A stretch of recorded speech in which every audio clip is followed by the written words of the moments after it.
Naffe Tuggussa Enssonga. Mwana wange nti bw'oba gy'oli nyamba onnoonyeeko nga nange bwe nkunoonyezza. Kuba ekyamazima singa nali nakuzaala nga sikwagala naalibadde sikunoonya, naye nali nkwagala era saakuwaayo lwa mirembe. Era bw'obanga gy'oli ku nsi kuno oliwo ku lwange, kuba nze nalwana ne nkuteekawo.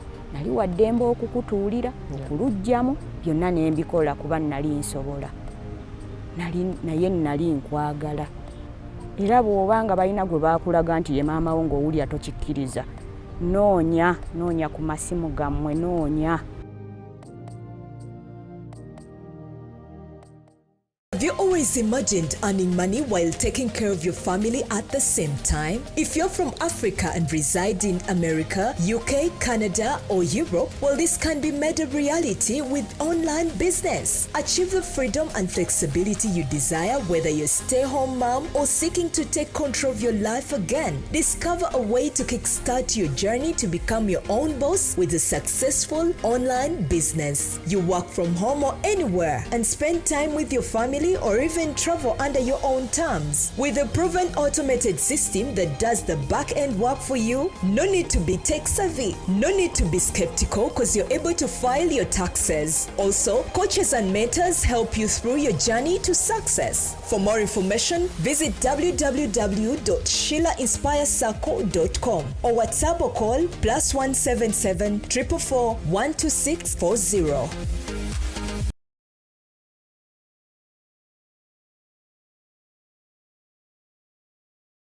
Are you interested in upgrading your sleeping and bathing experience? Then Ziwa & Sons is the right spot for you. We sell blankets, bed sheets, duvet covers, bed covers, mattress protectors, mosquito nets, wardrobe, all closets, towels, bathrobes, pillows, traveling pillows, cushions, shoe rack, dyeing rack, and ironing boards. Buy all your favorite products online with comfort from your office and workplace, home, hostel at a go from our website www.ziwaansons.com and have it delivered to your doorstep. Call us on 0705 364 749. Ziwa & Sons, where comfort and luxury is a pleasure.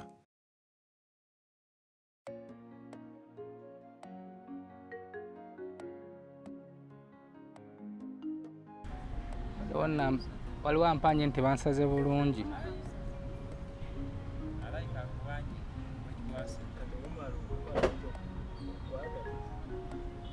Bumalu ye wange bumalu we tugenda okusigala nga bannaffe batulekawo nga ntandika programu eno ngenda kusooka njozeyoze omukulu Blaza Kamadi. Blaza Kamadi ayinza okuba ali mu biro bye ebisembayo okuba mu Uganda sawa yonna yonna agenda. Manyi obanga tonnatambula tonyuma kulaalaasa fe twagategedde dda nti ye agenda. Naye nga ennaku z'omwezi 3 Novemba ffenna wali erugogo OK Grounds Pastor Albert Twina abayita mu kivvulu kye ekisokere ddala okuba ekinene mu Kampala. Era gwe nawe nno omulokole atali mulokole ayagala ennyimba za Albert Twina naawe gwe nga wali oziwuliddekokko tusaba ojje olunaku olwo ennaku z'omwezi 3 Novemba guno omwaka gwennyini wali Lugogo OK Grounds obeere ng'ate omuwagira. Tuli mu kaweefube okubeera nga tusonda ssente ezigenda okubeera nga zigula ettaka okugenda okubeera nga kutuula church ennene ddala awo Bwayiise Ekawempe awali Kiweeyawusi abasinga mumanyiwo webayita Weeyawusi Ekawempe ettaka eryo langa essaawa zino wetubeera nga wetusinzirira okubeera nga Albert Twina abulira oba asaasanya ekigambo kya Mukama naye wali church gye bayita Family Life Church yawo Ekawempe.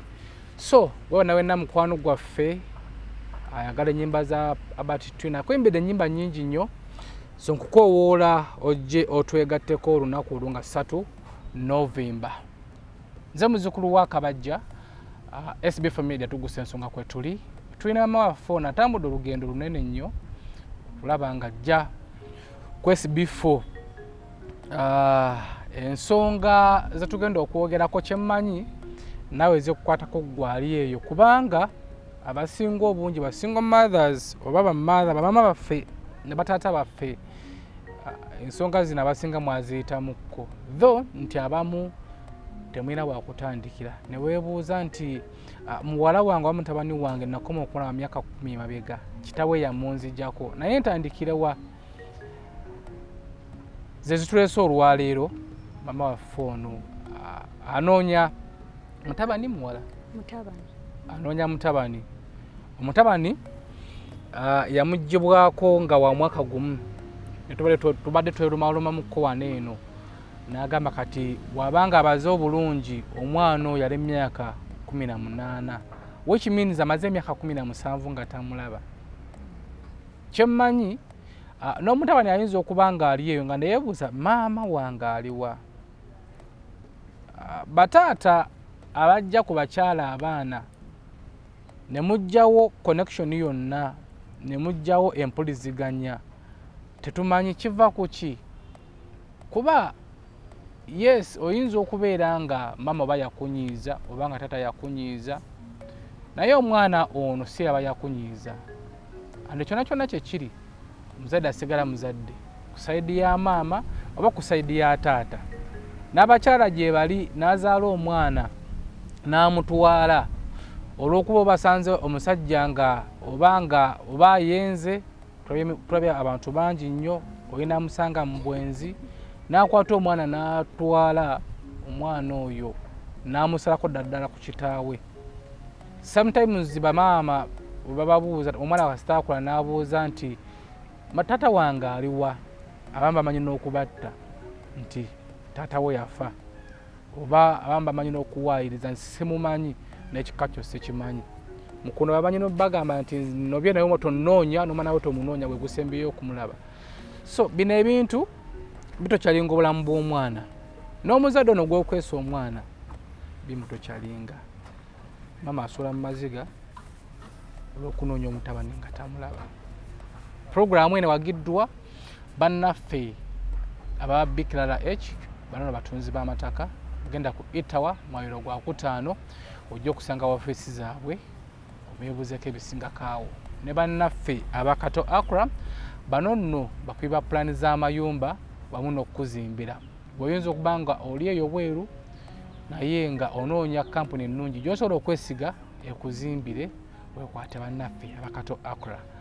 Nze muzzukulu wa Kabajja n'olw'obulango buno tukomewo n'emboozi yaffe.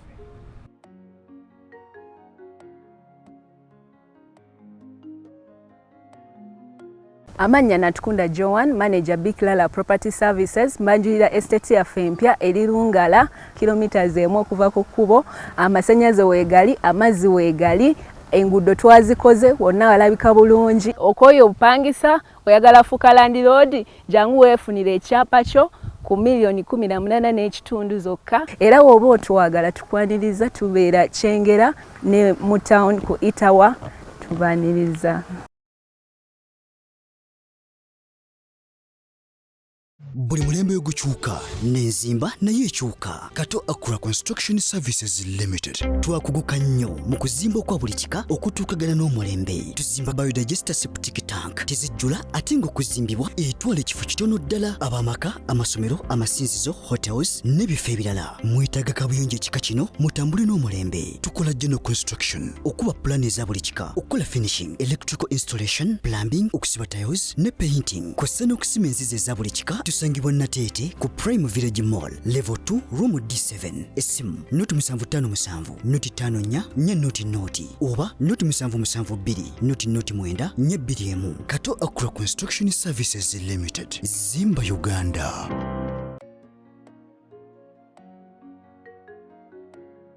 mukulike eyo mu bulango bwaffe nze muzukulu wa Kabajja nyongera okweyanjulira tulina amafon amanya gwani amanya nze Nabbanja Josephine tulina amaffe Nabbanja Josephine olunaku lw'eggulo n'onsonyiwa ndowooza communication yabuzeemu n'otambula leeti wagenze okutuuka mu Kampala ng'obudde buyise nga tetusobola kukola budde bwa kiro tusobola okukola obudde bw'ekiro naye amakulu genza obutavaayo bulungi so ngenda kusooka nkwetonderemu amakulu ensonga naye kyamukisa mulungi nti Mukama kusobozesezza tukwataganye era katusabe Mukama nti puroguramu eno gye tugenda okukola eveemu ebyengera tusabe Mukama nti puroguramu eno gye tugenda okukola ekusangula amazibu ag'okabidde emyaka 17 katusabe Mukama nti puroguramu eno ekuwe akamwenyumwenyu ku matama wamu n'emikwano gyo wamu n'abaana bo era katusabe Mukama nti puroguramu eno gye tugenda okukola mutabani wo gwe tunoonya abeeyo nga mulamu naye ate afune ku ssanyu ery'okulaba ku maama tusanze okulaba obulamu bulungi okubasanga ssebo obulamu bulungi ssebo naye ogenda kwongezako ku ddoboozi essebo gye wavudde bo bali batya babadde balungi ssebo kazi wavudde saidi wa navudde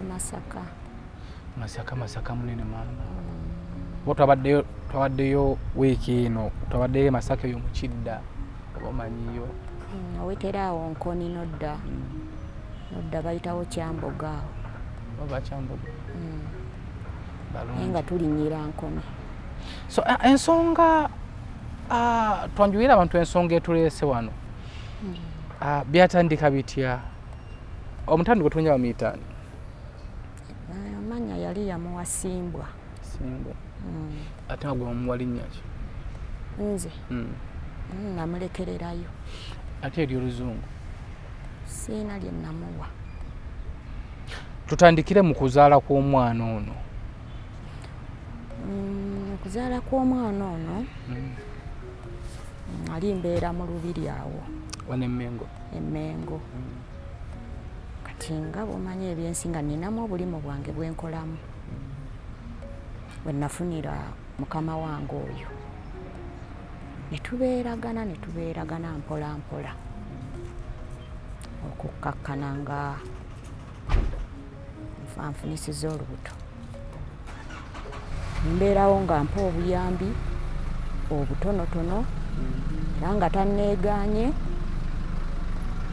neŋŋuma we nnali mu kazigo mwe nnali neŋŋumiramu kati bwe natuuka okuzaala naŋŋamba ŋŋende mu kyalo gye nja okusumulukukira nange nenkiraba ng'eno siinaayo buyambi wano ku lubuto yakuwa obuyambi paka ku lubuto twakuzaala yabumpa ku lubuto naye nga butonotono neŋŋuma ng'omukazi ekyo nekitasitwala nga nsonga bwe natuuka okuzaala naŋŋamba ŋŋende mu kyalo nenjagala okuwaliramu naye neŋŋamba kaŋŋende kuzaala si kwangu nenkwata ekkubo neŋŋenda Mubende nenzaala omwana nazaala omwana nemutegeeza era nampeerezaayo obuyambi obutonotono kitegeeza obwali tebuggumiza bulungi era nakyo nenkigumira ng'omukazi aguma nga nagamba olaba ŋŋumidde olubuto odduzaala ate kati kwemmaze odduzaala namala okuzaala nenfuna obuzibu bwali bwakulwala bbeere ebbeere ne lirwala nemmukubira essimu nemmutegeeza omwami teyalabikako neŋŋuma n'ebbeere nenkozesa abasawo ddagala egganda ebbeere ne lyabika ebbeere bwe lyayabika ng'omwana asula akaaba asiiba akaaba yagiranga n'aweerezaayo akatwalo bw'atagize n'ataweereza nga nembeera ng'awo nayisibwa bubi nembeerawo n'ebbeere ne lyabika lyamala okwabika ne bannyiga nga bwe tugulirirayo empeke ebbeere teryakoma okwo era ne liddamu ne lizimba era ne lifunako ekitundu we lyabikira neŋŋuma kubanga kitange yali akyali ku nsi. Nembeerawo n'ebbeere olwo n'omwana n'afuna okulwala olumbe olumukuba. Kati bwe lwamukuba nga taata bwajjanjabisa bwe tuyiya ku magezi, taata yalaba olumbe luyitiridde okkuba omwana. N'agamba baana bange oba mumanyi gye mwazaala omwana mukwate omwana w'omusajja mumukole ki?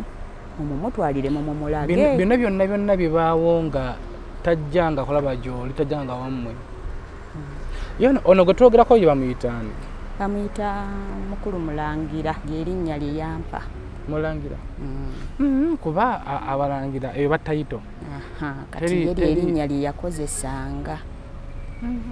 Kuba kimanyi nti teriyo muntu nga ye erinnya lye Mulangira. Lye yakozesanga nga ne mu lubiri mwonna. Okuggyako ekiyinza okunzigyayo ti emirimu gye yakolanga egiyinza okunzigyayo. Kati bino bye twogerako biri mu myaka, gwali mwaka ki? Era ogwo omwaka gwe nazaaliramu omwana 2005. Ekitegeeza abantu abakolanga mu lubiri, ababeeranga mu lubiri mu 2005, myaka gya 2005, 2006 awo, Mulangira bamumanyi? Bamumanyi. Yali akolayo emirimu ki mu lubiri? Yalinamu amaka ng'ayinamu n'enkoko z'alunda. Omanyi mu lubiri mulimu ensuku. Kati sayidi eyo mu nsuku walingayo ebiyumba eby'enkoko bye yalinga alundiramu. Ne ku ssomero eno erya Nabagereka, eya maama Nabagereka, nga nalyo ayinayo emirimu gy'akolayo. N'enzaalo n'enwana okumufuna amanyi obulumi bw'endimu n'omwana bw'alimu. Baba n'atutegeeza nti omwana mumuleete mbawo obuyambi. Nga nze sikyasobola ndi ku ddwaliro, omwana mulwadde. Baba n'agamba nze kankwate omwana mumutwalire atuwe obuyambi. N'atambula n'ajja. N'amukubira essimu n'amugamba nkusange wa nti nsanga ku kageeti akatono akeekatwe. Baba we yali amumanyi? Yali tamumanyi. Basinkanira ku ssimu. N'amusisinkana. N'amunnyonnyola ekyalisse ku mulwadde. N'amunnyonnyola n'omwana olumbe bwe lumuluma. N'akwata ssente zaali ntono nnyo. Baba n'amugamba nti ssente zino bw'ozimpadde ze zaavaako kalumanywera. Ssente zino bw'ozimpadde emitwalo 2. Ntwale nzijanjabeko omulwadde oli. N'omwana nkugambye mulwadde. Ne transport gwe nkozesezza ddala zinaamala. N'amugamba nti oba temuzaagala kwata omwana wange omukole ki? Omumpe. Kati nga bw'omanyi nti si nze nali nsitudde omwana. Kuba nze saalikoze eki? Saali waddeyo. N'amukwata n'amumuwa. N'akomawo n'aŋŋamba nti siba ekiwuzi mu lugoye oguno omwana mukoze eki? Waddeyo naye oli omusajja wo nze ansobedde. Olwo omwana muno mumuwaayo wa bbanga ki? Omwaka ogwo gumu gwe yali awezezza. Kuba yali asimbula busimbuzi ekigere nti tambula ng'asimbula busimbuzi. N'amuwaayo. Namalira ddala emyezi gyalinganga mu 2 nga saagala kulya. Ndowooza omwana wange kuba nze ku lwange ne bwe yalibadde ennaku etya naaligumye. Embeera n'omwana n'ekigumira. Kati era olw'okuba nti saayisibwa bulungi, emyaka gyagenda gyetooloola gye tajja kujjukira nti oba gyali emeka. Nakwatako ekkubo n'enzira gye nazaala omwana mu lubiri. Ne mmukubira nga nkyayina ennamba ye eya ssimu. Ne mmukubira. Bwe namukubira n'aŋŋamba nsisinkana mu lubiri bwe wati ne bwe wati. Ne mmusisinkana.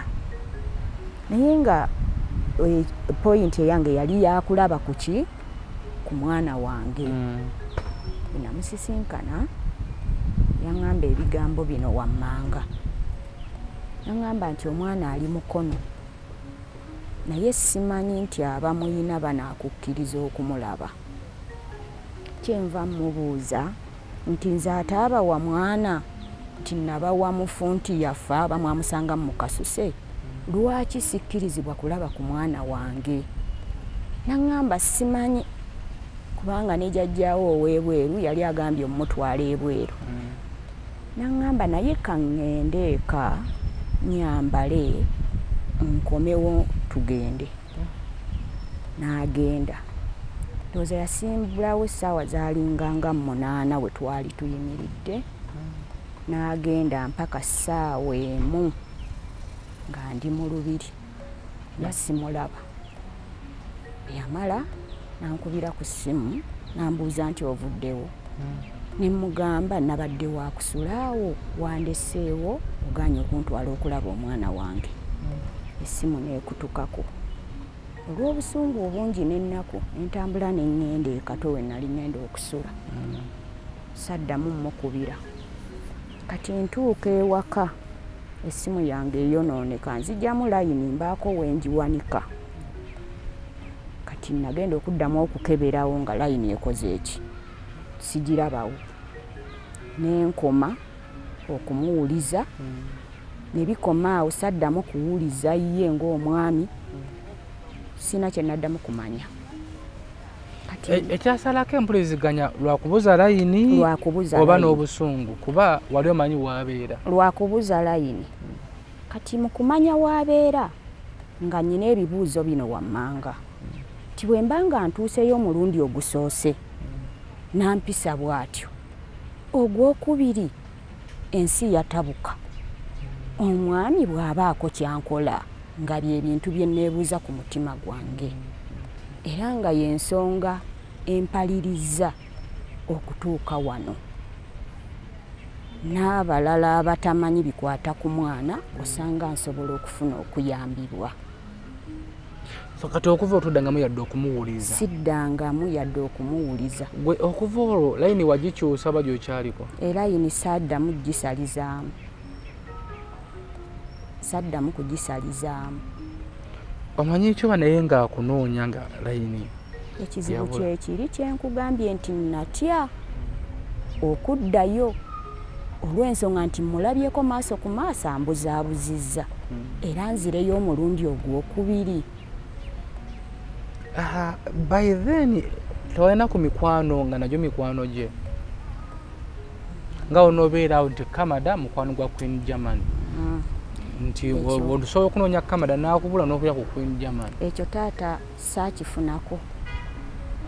Manyi waliwo embeera z'omuntu kale nga sitera nnyo okukolakola mikwano zembeera zange, kati ekyo saakifunako. Nagendanga nenkola nenkomawo wenasulanga. So kati obuzibu bwe buli nti amannya togamanyi bulungi ag'omwami omanyi lyamulangira. Mulangira bansobola n'okuba ku kifaananyi nkubira ku kifaananyi ky'omwami.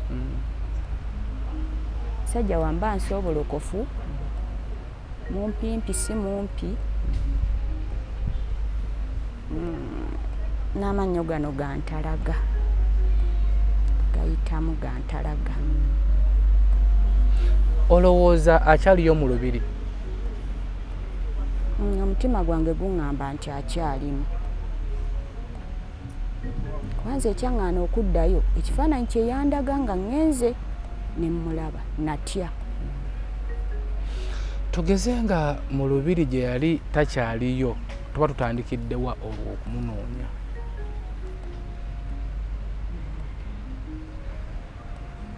Waliwo omukyala awo yali yandaga nga bamuyita Ajat, simanyi oba kati akyaliwo. Naye ng'ali mu lubiri? Naye ng'ali mu lubiri awo.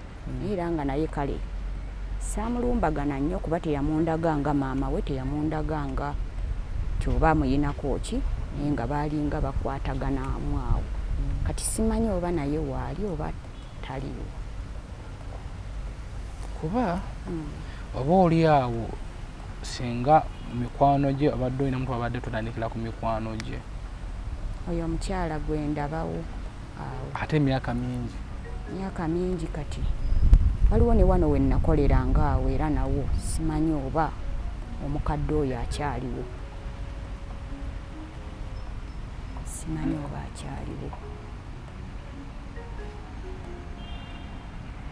naye nga bwe tuba tutambudde sobola okulaga nti nakoleranga wano omukadde yabeeranga wali naye nga natya okudda emabega. Tukoze tutya kuba ebintu by'olubiri sibimanyi nnyo. Kitala kusooka kukiwa time kunoonyereza kyoba tusobola okusaalimbirayo. Waliwo ebifo nga byo byesigaliza ekitiibwa kyabyo. Kati nga byakyukamu naye nga tuli twayitiranga eno ku mulyango gw'ekibuye geeti y'oku kibuye ng'oyingira ntugenda eno mugana amayumba eno oba ogategedde genjogerako eyali balakisi. Olubiri nakoma naluyingirangamu nga wabeerangayo motoka za mpaka na piki ngera ngenda kulaba piki oba motoka nga vaayo so saalutambula era simanyi birimu. Kakati eno mu nsuku eno mayumba agali balakisi eno abantu kati gye bapangisa gye twabeeranga. Era nze bwe tuba tugenze nkutuusaawo wonna nzijukirawo. So mukwawukana wano okugenda mu kyalo okuzaala mwali mu mbeera ki? Mwali mukwatagana? Tetwayinawo lutalo kuba nkugambye nti n'obuyambi buli bwe yampanga bwali nga butono naye nga nze sikola lutalo nga nze ndi mugumu saakolanga lutalo nti lwaki nga bw'omanyi embeera z'abakyala lwaki ompadde zino sente nga kampa kenkola ki keŋŋuma nako. Ne bw'aba alabise maaso ku maaso saamuyinaako olutalo era saamuvumako. Kati ekyebuuzibwa wewabeera wano mu lubiri mwali mubeeranga mwenna oba nawe wali obeerawo? Nali nnina wembeera nga we napangisa nga bwe ŋŋenda ku mulimu nga naye ava wuwe nga tusisinkanira awo bwe tutyo. Ye yali mufumbo? Yali mufumbo. Ate ggwe? Se nalinga kuba omuntu asobola okwebuuza nti ate lwaki ova mu kyalo mu kuzaala ng'okomyewo lwaki wano wali opangisa lwaki seewadda? Bwe nagenda mu kyalo okuzaala ekyamazima saakomawo kubanga embeera gye nalimu yali mbi. Ebbeere nga ddala nga mwana wa muntu ddala ng'omulabyeko ng'omuzaddemu omwana wali tosobola kumuleka. Ebbeere lyali bubi nnyo liyinza okuba lyavaamu akataasa k'amasira ate ne liddamu era ne lizimba. Obuzi obulala bwe ndabyewo nti ne bwe tunoonya tolina yadde ekifaananyi kye amannyo manyiko erinnya lino lyasimbwa Omwana. Ekifaananyi kyekyo kye nnina oba Oliver yakisindiseeko ku gundi ku simu. Ayinza okuba teyakyensindikidde ogenda yakisinza naye tekiri kiriya. Kati ekirala yali asimbula bw'ati ekyo Oliver era yali yatambula nakyo najja nakyo eno e Kampala. Kati ate ekyo obwo obw'omukyalo bwe bamuweereza. Kuba nze manyi omwana nga yakazaalibwa asooka kuweebwa linnya Zungu. Kituufu ekyo naye tetwakikola olw'embeera gye nazaaliramu kugamba saayisibwa bulungi okutwaliza awamu. So teyafuna linnya Zungu? Teyafuna linnya Zungu. Ewaffe yavaayo ng'atambulira ku eryo erya kitaawe lye yamuwa. Kye tugenda okukola tugenda kusooka tumunoonyeze wano nga tunagenda kutambala bya lubiri nti omuntu yenna omwana naye emirembe gino emirembe gyakyuka. Omwana myaka 18 aba alina smartphone abeera nga asobola okwakisesinga intaneti kyemmanyi naye wali asobola okulaba akatambi kano. Nze kye nafunamu mu kulowooza nti oba nga bwe bataamumpa bayinza omugamba nti nnyoko yafa. nti singa akatambi kana akalaba akitegeere nti gwe maama we era tugenda nabbawo ennamba y'essimu in case obanga akalabye obanga waliwo omuntu nga akumanyi obanga waliwo omuntu nga amanyi mukulu mulangira ng'amumanyi asobola okukuba ku ssimu eyo n'abeera ng'akubuulira. So yonna yonna gy'oli ng'olabye puroguramu eno simbwa oyinza okuba nga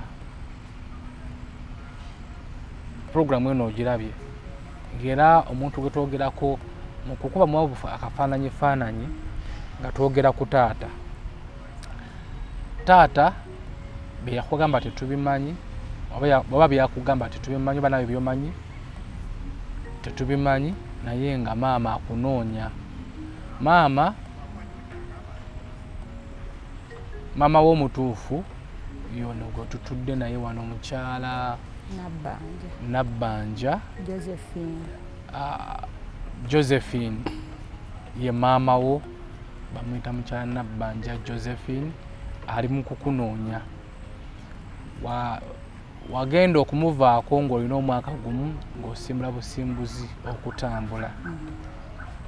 Taata wo n'akutwala yonna yonna gy'oli ng'olabye akatambi kano. Essimu eri ku screen okwo, tuweeyo nnamba yo. Badde tuweeyo yange eri 075 ennamba eyo eri 075 22 075 22 15 986.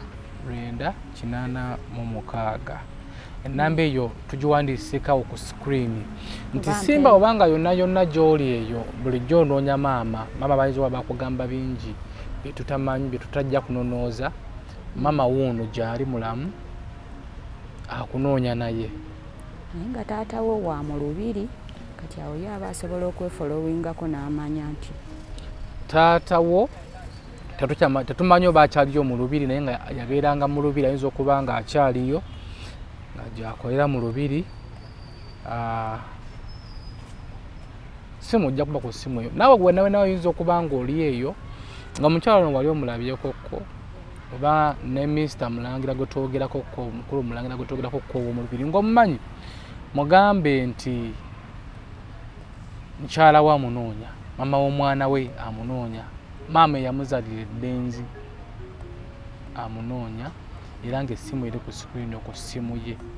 oba mpeeyo n'endala waayo n'endala eri 075 emikaaga esatu 55 9 nayo ya maama muganda wange. Nayo ya muganda we. So essimu ezo ojja zikubakokko gwalabye puroguramu eno omukyala ono wali omulabyekokko oba simbwa kennyini gwe tunoonya nga puroguramu eno ogirabye, essimu ezo ojja zikubakokko maama omufune. Wezinaakubula ojja kunoonya ku nnamba zaffe nga SB4 Media. Simba obanga gy'oli otukubireko osobola okuba nga maama wamukyawa bangi tetulakola n'amaama baffe. Naye nze ngenda kusooka neebaze jjajja wange eyankuza titalina kimu kye yaŋŋamba. Buli kimu kye nnafuna oba kye nnamanya nakyonoonyereza nzekka ne mbitegeera ebyaliwo, naye nga yankuutiranga kintu kimu ti maama wo mwagale, maama wo mulambuleko.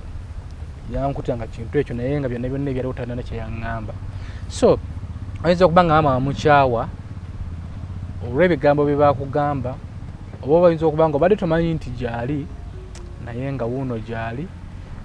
Osobola obutayagala mukubira ku ssimu, kuba ku ssimu zaffe eza SB4 Media tujja kubeera nga twogerezeganya tumukutuuseeko naawe olabeko ku maama.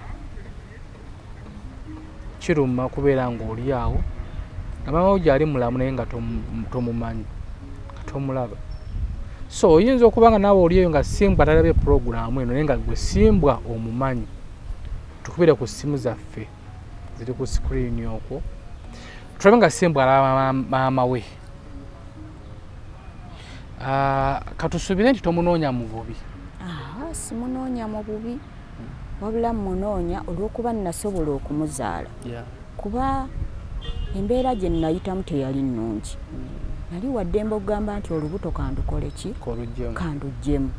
Kitegeeza nazaala omwana wange nga mwagala era bwe bulumi bwe nnyina ku mutima okulabika nga mulaba ne banne bonna nga bwezza obiwulira ku munno oyo gw'obadde okolagana naye. Bwe bulumi bwe nnyina nti omwana wange mwagala era simunoonya kumujja waali wabula munoonya kummanya nti gyendi nga nze yabonaabona nga muzaala. Ye first born oba walinayo ku baana abalala? Nalinawo ku baana abalala. Okay, ndowooza obubaka obwo buwulidde yonna yonna gy'osinzidde okubeera ng'otulaba. Tukoze okunoonyereza nti abantu bangi banoonyeza abantu baabwe. Naye oba oli awo naffe tukolako ko kye tusobodde. Tuyinza otasobola kunoonya buli muntu. Baabo bangi. Mulimu abanoonya bazadde baabwe, mulimu abanoonya abaana baabwe, waliwo abanoonya bajjajja baabwe, mulimu abanoonya abaganzi baabwe. Naye tukoze kye tusobodde naffe tukolako kye tusobodde. Kulaba nga tubunya njiri eno. Ffe nga ffe tugenda kugamba nti oba ogenda kukola buto mufune. Awo tukutuuza ku katebe ne tunoonya omuntu wo gw'omwenoonyeza. Otumufuna Katonda abeera ayambye.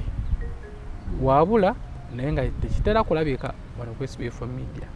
Abasinga obungi tubanoonya ne tubafuna naye ne batayagala kujja mu kamera olw'embeera ebeerawo. Nti Simba asobola okubeera nga gyali eyo naye nga tato yabanga nti wenkulabira ne maama wo sinze nkuzaala. Era byebimu bye mbadde njagala okumenyawo bw'aba gyali nti bwe baba bamugamba nti nze nali mubi yali nsisinkanye n'amanya obulungi bwange n'obubi bwange. So bintu bino byapeninga maama nti omwana asobola okubeera nga gyali nga ne maama we amanyi nti gyali naye nga bamuteekako obukwakkulizo. So osobola okuyita emabbali n'otugirako ku kasimu ne tubasisinkanya nga si bya kamera nga teri yadde okulikoodinga n'osigala nga taata takimanyi nti maama wamulaba. Ne mbeera nga mukwatagana ne maama naye nga byankukutu n'omanya nti maama gyali. Sometimes tusayira abantu omusango naye nga ffe abaana b'abantu Bayibuli ekanga tosayiranga mwana wa muntu omusango leka Katonda asala omusango. So oyinza okuba nga oli eyo nga maama gyali ng'omumanyi naye nga gwe wamusayira omusango gwe nga gwe w'amaanyi. Naye tuleme okusayira mwana w'omuntu omusango kuba naawe oli mwana wa muntu. Leka Katonda ye yeesigaliza ekitiibwa kye okubeera nga yekka yalina okusayira omwana w'omuntu omusango. So tusaba Simba ngoba oyinza okuba nga olina okwakkuliza bwe bakuteekako myaka 18 oba weetegeerera myaka 18 oba n'essimu otukubirako ku kasimu ku simu eziri ku screen okulaga nti SB4 maama wange nsobola okumusisinkana nga si bya kamera. Tukuwa chance n'omusisinkana nga si bya kamera n'omulaba ne munyumya ne mwogera kati waliwo n'omwakitegedde. Ayinza okuba bamugamba maama wo mubi naye n'asinkana n'amanyako ebimu n'amanyako ebimu nga tuli naawe. So byebyo tusaba alabye programu enjo sharing gyongereyo paka wetuka ku Simba oba wetuka paka ku taata we oba ku mikwano gya maama we oba ku taata we omuto. Simba obukojja bwe buli mubende. Tange jjajjange yekiwaazadde kitanga nzaala omugenzi mawejje ennamuganga. So bwe bukojja bwe byebyo nno katusabe nti Simba ajja kulabika azira gobadde okaaba gajja kusangulwa. Tetutera kulemererwa wano ku SB4 Media pozi nga waliwo ensonga enkulu ennyo naye nga kyaba amanya nyambe siina kabi ke namukola sikayina kuba nasobola okufukamira ne muzaala sikayina siina kabi. Muweeyo obugambo obusembayo kyemmanyi kwali ajja kubanga laba programu eno. Era obugambo obusembayo bwempa omwana wange nti bw'oba gy'oli nyamba onnoonyeeko nga nange bwe nkunoonyeza kuba ekyamazima singa nali nakuzaala nga sikwagala naalibadde sikunoonya naye nali nkwagala era saakuwaayo lwa mirembe obuzibu bwonna bwe nayitamu mbukubuulidde obanga waliwo ebigambo bye baakukyusa bye baakugamba mbadde nsaba omanyeeko ne ku byange onnoonya omanyeeko ne ku byange nga maama era bw'obanga gy'oli ku nsi kuno oliwo ku lwange kuba nze nalwana ne nkuteekawo nali waddembe okukutuulira okuluggyamu byonna ne mbikola kuba nali nsobola naye nali nkwagala noonyaako era bw'obanga balina gwe baakulaga nti ye maama wo ng'owulya tokikkiriza noonya ku masimu gammwe noonya so byebyo nno gwali yatulaba era maama tukkirize Katonda nti agenda kulawo ekisoboka kyonna kyonna asimbwa alabike era tukkiriza Katonda nti asinga okumanya kyonna kyonna n'olunaku luno yalutegese okumiitinga katusabe nti kijja kubeera nga kiggwa kwa SB4 emboozi eno giwulidde bangi munoonya abaana bammwe era naffe tugezaako bugeza okukola nga tusaasanya amawulire gano kubeera nga ate mulaba abaagalwa bammwe abaana bammwe bazadde bammwe Katonda yasinga okubeera nga atukulemberamu ekyo tumwekwase buli kimu kijja kubeera nga kibeera mu nteeko nze muzzukulu wa Kabajja Omugeye Wumaru Kyagaba ow'obutiko ali ku kamera n'omujamani ali ku kamera Kamada atuteekamu akasente bebaziwa and sons kana lwaki oseka atuteekamu akasente bebaziwa and sons basanga ku mukwana akendi bakwete ebintu ebiri mu original omuli tawero masuuka blankets duvet covers n'ebirala bisinga kaawo bakwere ku simu zaabwe ziri ku screen bakola ne delivery paka ewo ku mulyango bona wenanga oli mu Dubai nga oli mu Omani nga walagadde okubeera nga osabaze byamaguzi ebyo okujja mu Uganda wekwate Mami Fat tujja kubeera nga ate wejjusa Mami Fat akwera company bagita Clarion eriwero established ate ngere registered atambuza byamaguzi okuyita ku nnyonyi wamu bbanga wamu ne ku mazzi nga kasita omutikka emaali yo n'ogiyisa ku nnyonyi mu nnaku 3 ebeera mu Uganda ogiyisa ku mazzi akwayo ennaku 14 kinene nnyo omwezi nga biri mu Uganda bamuyita Mami Fat owa Clarion nyongera okujjukiza nti gwe wona wennanga oli mu nsi ziri mu diaspora ensi nnyingi nnyo ezo naye ng'olina bizinesi ng'okola naye nga akasente kayingira katonotono wekwate bannaffe nga olaba ku screen okwo ogendako ku mutimbagano ogwo onoonyereze ku website yaabwe oyingire online business kikwetagisa kubeera na woofiisi kasobola ne smartphone yo oba ne laptop yo webasaakingako ko noyingira ate akasente nokakola nga oliawo mu kifo kyo wootudde kasobola ne internet nobeera nga ate okola akasente ko tojja kubeera nga ate wejjusa mubeere bulungi kazi nsaba mpiseewo na kano taata neeyanziza nnyo neeyanzeeke tujja kwebaza nga amaze okulabika nyongera okwebaza muwala wange oyo bwe mukwatagana naye ali ewala eyo naye yeebale nnyo yeebalire ddala era twongere okusaba bye omwana tumunoonya alabike ajja kulabika tubeere n'okukkiriza manyi sometimes ekisinga okutulemesa butaba nakukkiriza naye kasobola n'okukkiriza gwe nga gwe buli kimu kisoboka sobola n'okukkiriza buli kimu kisoboka mubeere bulungi mweraba